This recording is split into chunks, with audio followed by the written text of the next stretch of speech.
किसान की शिकायत। एक बार एक किसान हर कभी आने वाले आंधी तूफान, ओलावृष्टि, तेज धूप इत्यादि से परेशान हो गया, क्योंकि कभी कभी फसल ज़्यादा खराब हो जाती थी।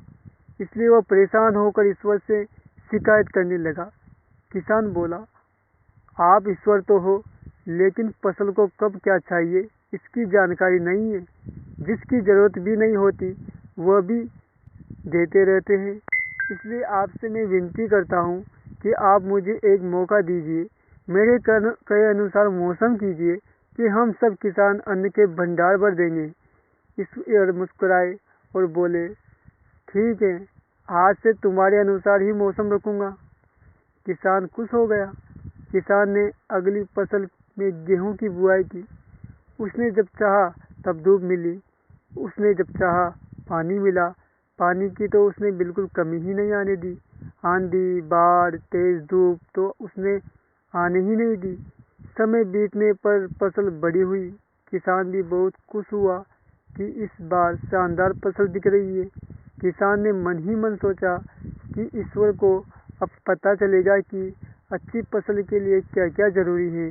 फालतू में ही किसान को परेशान करते रहते हैं। किसान फसल काटने के लिए खेत पहुंचा। गेहूं के पौधों की बालियों को हाथ लगाया तो उसके पैरों तले जमीन खिसक गई। उसने देखा कि किसी भी पौधे की बालियों में एक भी दाना नहीं था। किसान दुखी हो गया और बोला, हे ईश्वर, ऐसा क्यों हुआ? क्योंकि मैंने तो सब कुछ सही किया और सही समय पर किया। इस पर ईश्वर बोले, हे प्रिय किसान, ऐसा तो होना ही था, क्योंकि तुमने इन पौधों को बिल्कुल भी संघर्ष नहीं करने दिया। इन्हें न तो तेज धूप में तपने दिया, ना ही आंधी का सामना करने दिया। इन्हें किसी भी प्रकार की चुनौती का सामना नहीं करने दिया। इसलिए बाहर से भले ही ये अच्छे दिख रहे हो, लेकिन ये अंदर से बिल्कुल खोखले हैं। इनके अंदर कुछ भी दाने नहीं है। पौधे जब विभिन्न चुनौतियों का सामना करते हैं तो उनमें ऊर्जा पैदा होती है, और यह ऊर्जा उनके अंदर सही सामर्थ्य पैदा करती है जिनके लिए वह बने हैं।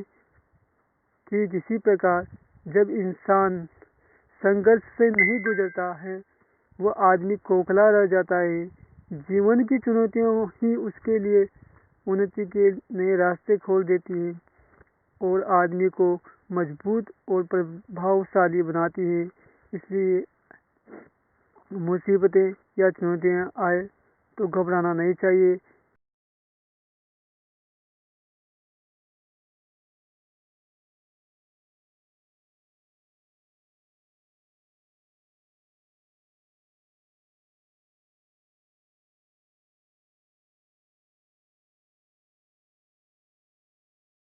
किसान की